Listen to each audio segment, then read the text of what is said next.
As an मतलब मेरे लिए काफ़ी चीज़ें डिफ़िकल्ट थी क्योंकि मेरा बचपन ना ज़्यादातर बीमारियों से जूझता रहा हूँ मैं। अच्छा, तो ऐसे क्यों? मेरे को रिकरिंग बीमारियाँ होती रहती थी और मेरे को नौजिया होता रहता था, मेरे को नहीं पता था क्यों होता ये था। कॉलेज में? इसके पीछे 2-3 चॉइसेस थी और उनमें से एक थी कि मेरा फैमिली बिजनेस था फोटोग्राफी का। ओके। तो फैमिली फोटोग्राफी बिजनेस को आगे बढ़ाने के लिए you have to have skills like photography and उससे पहले मैंने एक्टिंग क्लासेस ली थी और एक्टिंग काफ़ी डिफ़िकल्ट काम है to be very honest. Hello everyone, आज हम फिर आपके पास में हैं एक नया एपिसोड लेकर फॉर चिट चैट विद स्किलर्स। आज हमारे सामने एक अमेजिंग पर्सनालिटी है। उनकी स्टोरी ना बड़ी इंटरेस्टिंग है, क्योंकि मैं जब उनसे बात कर रहा था प्री पॉडकास्ट, तो कुछ ऐसे बातें पता चली जो शायद हम सबकी लाइफ में होती हैं बट कम लोग रियलाइज़ कर पाते हैं। तो आज शुभम से हम जानेंगे। हमारे गेस्ट का नाम आज शुभम है। शुभम हमारे स्टूडेंट भी हैं स्किल सर्कल में, एंड बड़ी इंटरेस्टिंग स्टोरी है। तो चलिए जानते हैं आज के गेस्ट से, शुभम से, about his life journey and how digital is transforming his journey. Shubham, welcome to this podcast. Hi sir. Great. So Shubham, मैं थोड़ा सा पीछे जाना चाहूँगा बिफोर वी स्टार्ट, क्योंकि हमारा एक टेम्पलेट होता है कि हम जर्नी से स्टार्ट करते हैं। आपकी जर्नी कहाँ से स्टार्ट हुई? तो थोड़ा बचपन के बारे में बताइए, इवन स्कूलिंग या स्कूलिंग से पहले के बारे में बताइए। आप कहाँ पे पैदा हुए, आप क्या करते हैं, आपकी स्कूलिंग कहाँ से हुई, थोड़ा इसके बारे में मुझे प्लीज़ बताइए। ओके तो सर मैं लक्ष्मी नगर में पैदा हुआ था। ओके, दिल्ली में? दिल्ली में। ओके एंड उसके बाद स्कूलिंग? स्कूलिंग केंद्रीय विद्यालय AGCR EGCR? करकरडूमा। EGCR is quite famous केंद्रीय विद्यालय, आई बिलीव। Yes sir. तो वहाँ पे स्कूलिंग करी थी और केवी किड्स तो थोड़े चुलबुले होते हैं तो तो केवी में तो नॉर्मली ऐसे एडमिशन भी नहीं होता, कुछ ऐसा होता है आर्मी बैकग्राउंड या कुछ ऐसा, या yes government sir, background? Central government job होनी चाहिए होती है, तो आपके राइट? मम्मा तो पापा गवर्नमेंट जॉब में? मेरे डैड थे, ठीक। CRPF में थे वो। ऑलराइट, हाँ। परफेक्ट। देन तो you went to schooling. Hmm, 10th तक स्कूलिंग सारी 10th वहीं की थी? तक करी थी सर वहाँ पर, क्योंकि बेसिकली मेरे को साइंस चाहिए थी, मेरे बड़े भाई के पास साइंस थी। ओके। मेरे को फोमो हो रहा था, प्लस मेरे को ना डेट्स याद नहीं रहती थी, हिस्ट्री मेरे को पसंद नहीं थी, मतलब SST जो सब्जेक्ट था सोशल हाँ, साइंस, वो हाँ। उससे मैं भागता था टू बी वेरी ठीक, ऑनेस्ट। ठीक है। और मैं इन जनरल लाइक लिखने में, डिक्टेट करने में, पढ़ने में लाइंस भी स्किप करता था ऑलराइट। तो ऐसा करते थे बाकी बच्चे भी, लेकिन बहुत मैं बहुत भी सारे करता लोग था, करते है हैं, ना? हाँ। तो मैं भी करता था, तो कॉन्फिडेंट नहीं था मैं, और ऐसे ही रहता था। टीचर भी बोलते थे कि बेटा ये तुम चल कैसे रहो, तुम्हारी चाल भी थोड़ी सी अजीब है तो फिर ऐसा। 10th हो गई वहाँ से केवी से? हाँ सर, 10th हो गई थी और फिर उसके बाद फिर एक लाइफ का बड़ा डिसीजन लेने का टाइम आता है कि आप कौन सी स्ट्रीम चूज करेंगे। यस वो सर, कैसे हुआ? फिर बस मेरे को साइंस चाहिए थी और साइंस केंद्रीय विद्यालय में मिल नहीं रही थी। ओके। हाँ, बट मेरे को दूसरे स्कूल्स में मिल रही थी। तो फिर अपने स्कूल चेंज कर हाँ, दिया? फिर मैंने स्कूल चेंज कर दिया। इंटरेस्टिंग। वो भी बस केवी के जस्ट सामने वाले स्कूल था, Okay. Lakshmi public school. ठीक है। तो वहाँ पर एडमिशन ले लिया था मैंने और वहाँ पे मेरे को साइंस मिल गई थी। बट साइंस मिलने के बाद मुझे पता चला कि इट इज़ नॉट समथिंग कि साइंस में 10th आपने वाली साइंस है कौन वो। सी वाली स्ट्रीम चुनी थी, मतलब PCB या PCM? PCM। PCM, ओके, तो परफेक्ट। PCM में चूज़ करने के बाद मुझे रियलिटी पता चली, हार्श रियलिटी, कि दिस इज़ वेरी एक्सपेरिमेंटल और scientific, but not as such कि 10th वाली साइंस जो कि बहुत प्यारी होती थी। तो उसके बाद फिर मैंने आगे उसको परस्यू नहीं करा एज सच, साइंस फील्ड को। फिर ड्रॉप कर दिया नहीं आपने? नहीं नहीं, मतलब साइंस अच्छा, मैंने स्कूल करी, कंप्लीट कर स्कूलिंग लिया, फिर करी। कॉलेज में आपने अपना कॉलेज एजुकेशन कहाँ से की? सर मैंने IP यूनिवर्सिटी से करी ठीक है। और उसमें मैंने IP में जर्नलिज्म, कौन सा कॉलेज? ट्रिनिटी, ये द्वारका, रोहिणी में? द्वारका 10 द्वारका। में। तो वहाँ पर गई और वहाँ पे मैंने जर्नलिज्म करा। हाँ, क्योंकि और ये जर्नलिज्म वाला डिसीजन कहाँ से आया? बिकॉज मैं ये क्यों पूछ रहा हूँ बार बार शुभम, बहुत सारे यंगस्टर्स हैं उनको यही नहीं पता उन्हें स्ट्रीम कौन सी लेनी है। जैसे अभी हमारे एक पॉडकास्ट पे गेस्ट आए थे, उन्होंने बोला कि मैंने ना बायो ऑनर्स ले लिया, मैंने केमिस्ट्री ऑनर्स ले लिया, बट उनको पता नहीं उन्होंने क्यों लिया। आधे लोगों ने इसलिए बिकॉज कॉलेज की लाइफ जीनी थी, दिल्ली यूनिवर्सिटी की लाइफ जीनी थी। तो आपके साथ में ऐसा क्या था कि जस्ट बिकॉज ऑफ कि आपको कैंपस की लाइफ को एंजॉय करना था, या फिर आपको जर्नलिस्ट बनना था? आपने अपना कोर्स कैसे परस्यू किया? तो सर इसके पीछे 2-3 चॉइसेस थी और उनमें से एक थी कि मेरा फैमिली बिजनेस था फोटोग्राफी का।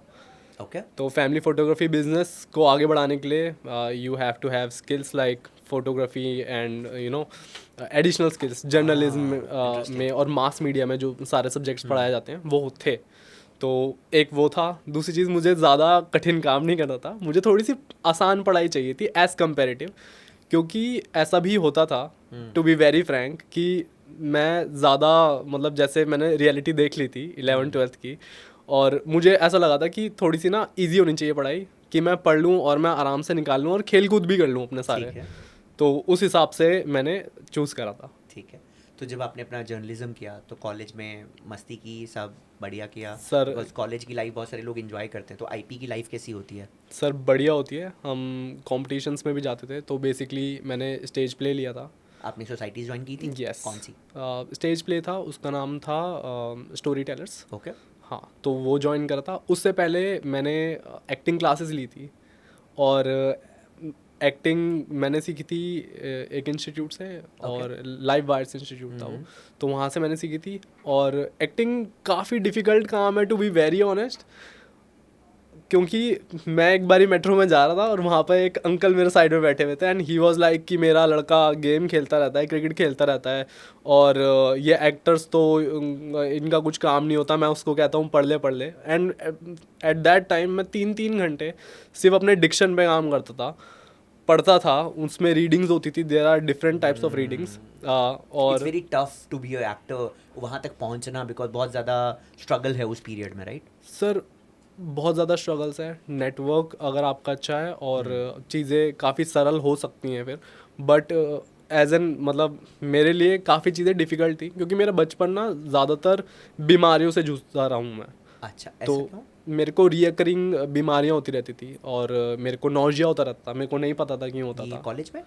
सर ये तो मेरे को स्कूल टाइम से होता था। स्कूल में? ओके। हाँ, रियलाइजेशन मेरे को बाद में हुई, अराउंड 10th के बाद हुई। हाँ, 12th के बाद तो बेसिकली आपने थोड़ी इसको थोड़ी। डायग्नोज कराया कि क्या है ये, क्या नहीं? तो सर पहले तो मेरे को 10th के बाद जॉन्डिस हो गया। अच्छा। हाँ, उससे पहले मेरे को मतलब मेरी हेल्थ हिस्ट्री बहुत ही बड़ी थी। तो उससे पहले मेरे को निमोनिया हुआ था एक बारी, और फिर मेरे को 10th के बाद, और फिर फ्रेशर्स के टाइम पे, ऑफिशियल कॉलेज में? फ्रेशर्स में एंजॉय नहीं कर पाया कॉलेज में, तब भी जॉन्डिस हो गया।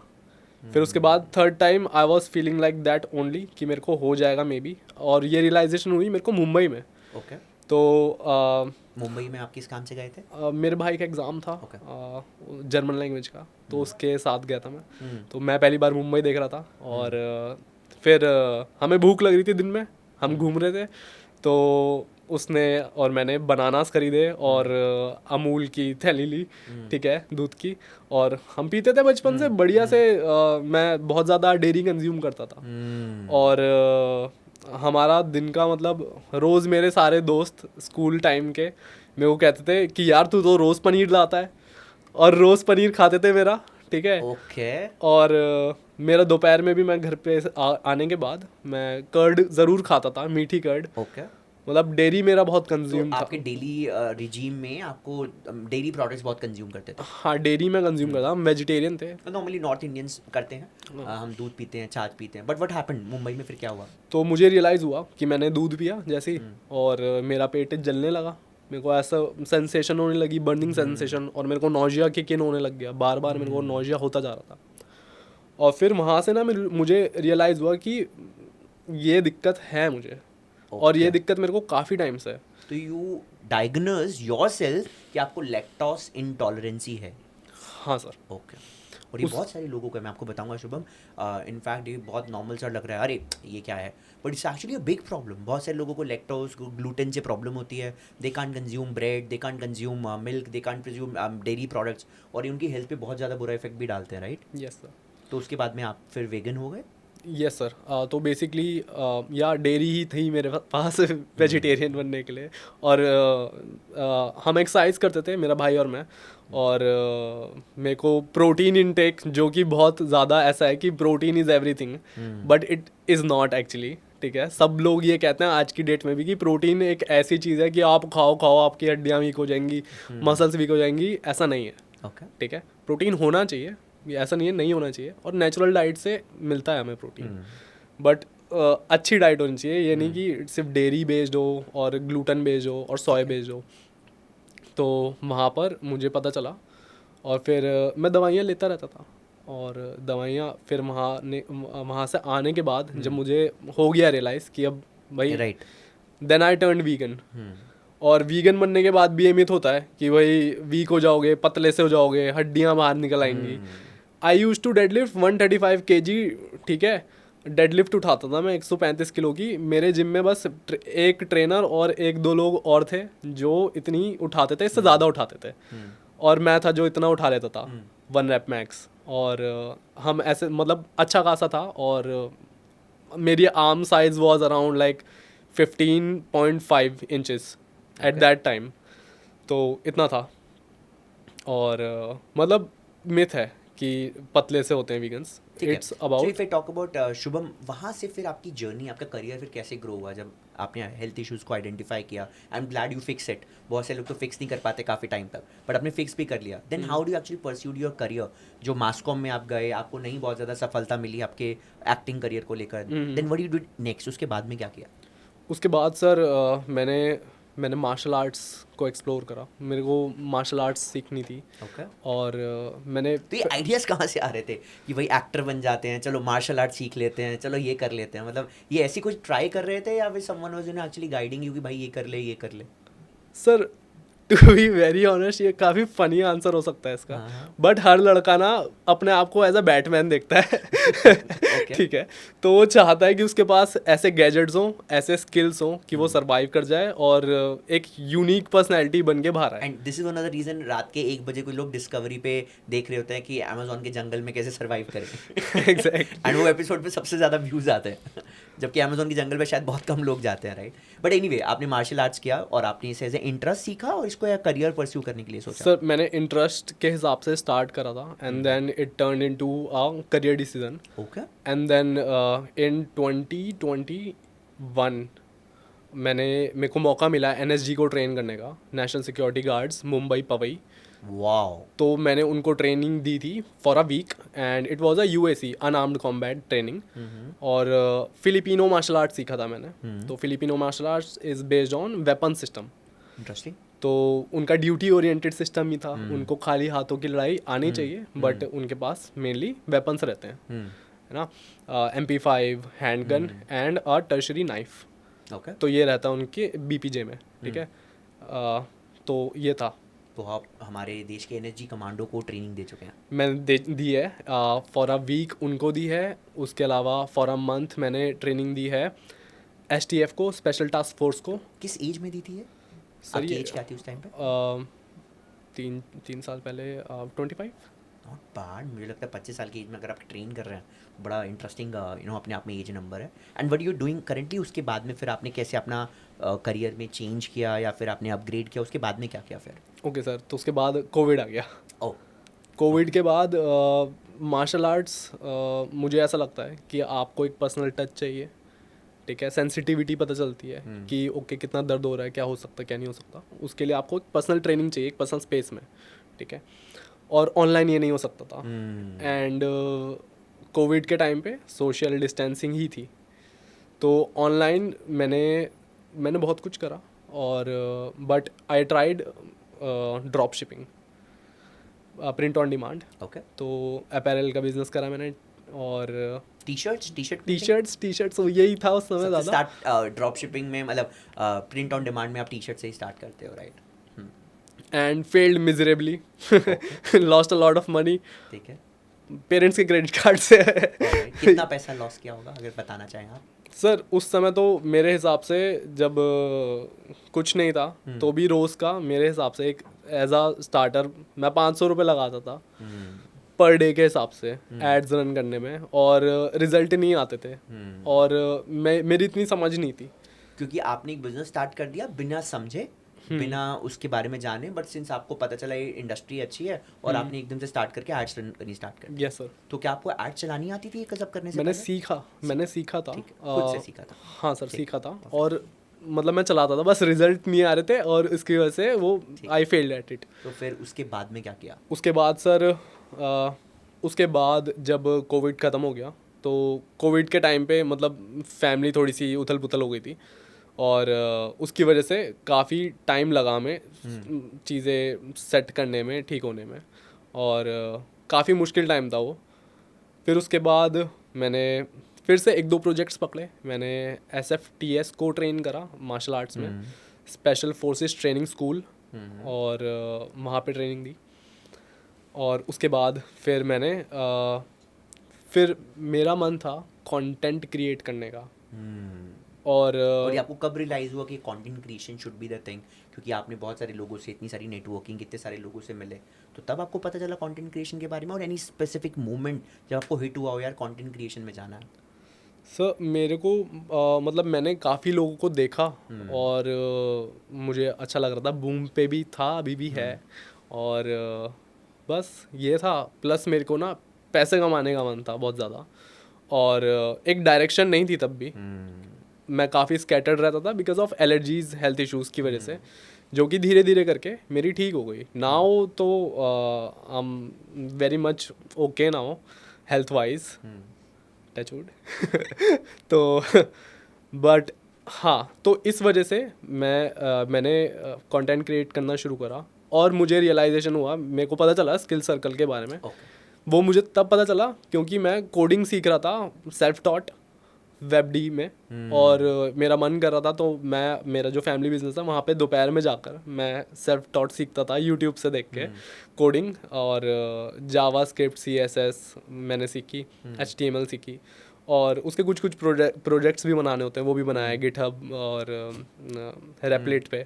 तो ये सब काम करा मैंने, और फिर उसको करने के बाद मुझे पता चला डेटा साइंस के बारे में। तो मेरा इंटरेस्ट आया कि पैसे कमाने, भाई डेटा साइंस से बढ़िया कुछ नहीं हो रहा है, बहुत सही चल रहा है। फिर मैंने ज्वाइन करा, मैंने सर्च करा और टॉप पर आया स्किल सर्कल। तो आप डेटा साइंस के लिए हमारे पास में थे? मुझे नहीं पता था। ओके। तो सर मैं डेटा साइंस के लिए आया था आपके पास।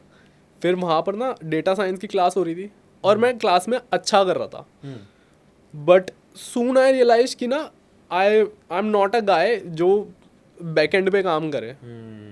कर भी सकता हूँ बट नॉट, मतलब हमेशा के लिए। और मेरा पहले का, जब कोविड के टाइम पे मैं यूट्यूब भी रन करता था अपना मार्शल आर्ट्स का कंटेंट। बहुत कुछ किया है ना, मतलब you have tried so many things. Exactly. Mass com से लेकर आपका मार्शल आर्ट से लेकर, अब स्टूडियो से लेकर, now data scientist, then digital marketing, content creator. Yes sir, so many buzzwords in your career. Yes sir. Okay. So ये अच्छी बात नहीं है, और है भी ठीक। मुझे लगता है अर्ली 20s में एक्सप्लोर करना चाहिए, because if not exploring then how you actually figure out कि करना क्या है।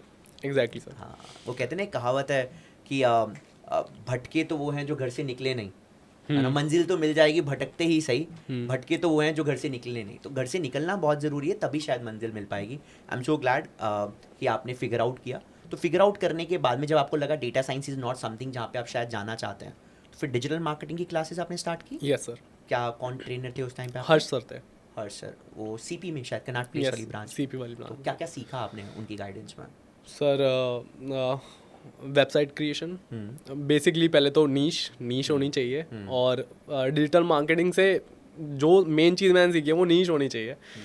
कि आप इतने स्कैटर्ड जो थे वो आप सब चीज़ें नहीं बेच सकते हो, आपके पास एक नीश होनी चाहिए, और नीश से ना आपकी चीज़ें अलाइन होती हैं। ठीक है, the services, the products that you gonna sell to the world. तो ये काफ़ी स्पिरिचुअल जर्नी थी एक्चुअली, और ये स्पिरिचुअल ऐसे है कि it's your responsibility to provide that service to the other party, और to product to that other party. और वो रिस्पॉन्सिबिलिटी आपकी है, तो आप उसके लिए क्या करोगे? आप लीड जनरेट करोगे, आप एड्स रन करोगे।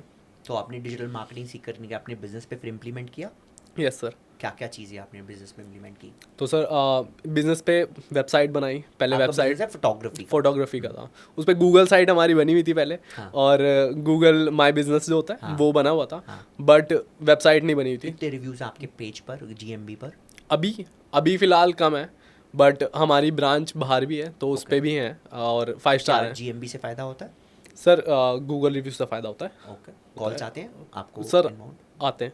वेरी नाइस, क्योंकि मैंने बहुत पॉजिटिव स्टोरी सुनी है कि अगर आपके GMB पेज पे अच्छा ट्रैक्शन है, आप रेगुलरली अपडेट करते हो, एवरी डे 2-3-4 कॉल्स आराम से आ जाते हैं। yes, वो इनबाउंड ऑर्गेनिक लीड्स होती हैं, उसके लिए आपने कुछ पैसा पे नहीं किया। yes, एनीवे, और क्या चीज़ें आपने इंप्लीमेंट की अपने बिजनेस में आफ्टर लर्निंग डिजिटल मार्केटिंग? और सर लीड जनरेशन सबसे पहली और सबसे अच्छी चीज़, कि ना आप अपने कॉन्टैक्ट्स से, जितने आपके कॉन्टैक्ट्स हैं उनसे आप मैसेज करके, कॉल करके सबको बताते हो कि this is my business and this is what I offer. True.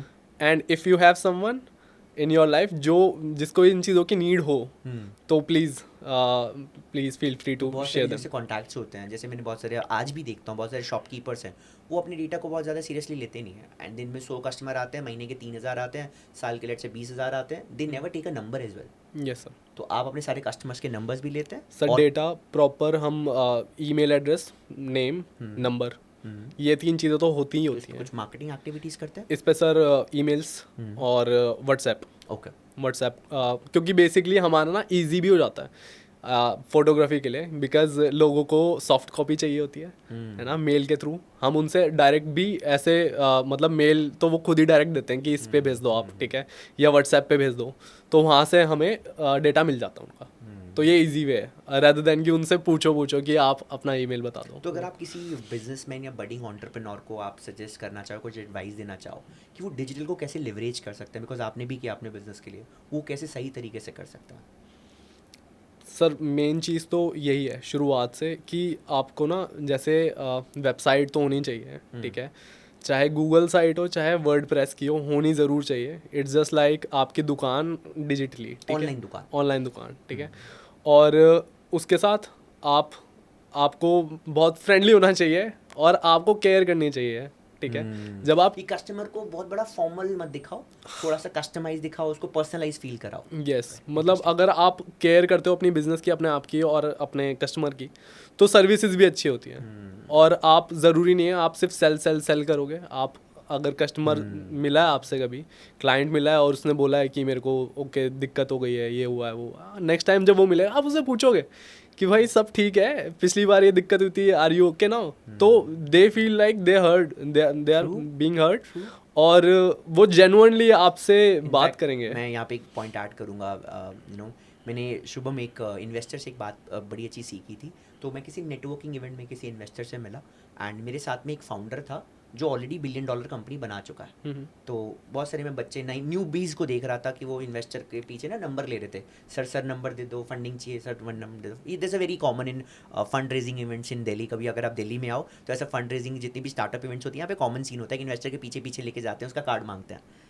तो जो मेरे साथ में दूसरा फाउंडर था जिसने बड़ी कंपनी बनाई है, तो उसने बच्चों को समझाया जो न्यू बी एंटरप्रेन्योर से, भाई मत करिए, तुझे नंबर दे भी देगा ना कुछ फ़ायदा नहीं है. एक काम कर, अभी इवेंट ख़त्म होगा, शाम में ड्रिंक्स पे जाएगा तो उस पर तब मिलियो और अपनी ज़िंदगी की सारी बातें बताइयो, बिजनेस की मत बताइयो.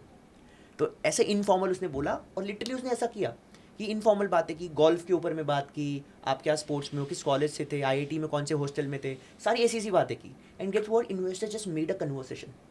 तो उसको लगा हाँ यार ये बंदा सही है. जब हम किसी पे सेल करने पे जाते हैं ना, सामने वाले बंदे को पता नहीं रेड फ्लर्ट आता है, यार ये रेड अलर्ट है, ये बेच रहा है कुछ, हम दूर हो जाते हैं. बिकॉज बचपन से हम जब फ़ोन उठाते हैं तो कॉल सेंटर पे दूसरा बोलता है हेलो सर मैं यहाँ से बोल रही हूँ, हमारे लिए ये प्रोडक्ट है. We annoy such people. ये लोग हमें अच्छे नहीं लगते. तो आपने बहुत अच्छी बात बोली, बहुत गहराई वाली बात है कि अगर आप एक सेल्समैन बन के जाओगे तो शायद बेच नहीं पाओगे, बट अगर आप सेल्समैन के साथ में एक एम्पैथी रख कर जाओगे अपने कस्टमर के साथ में, तो बेचोगे भी और एक स्ट्रॉन्ग कनेक्शन भी बना पाओगे.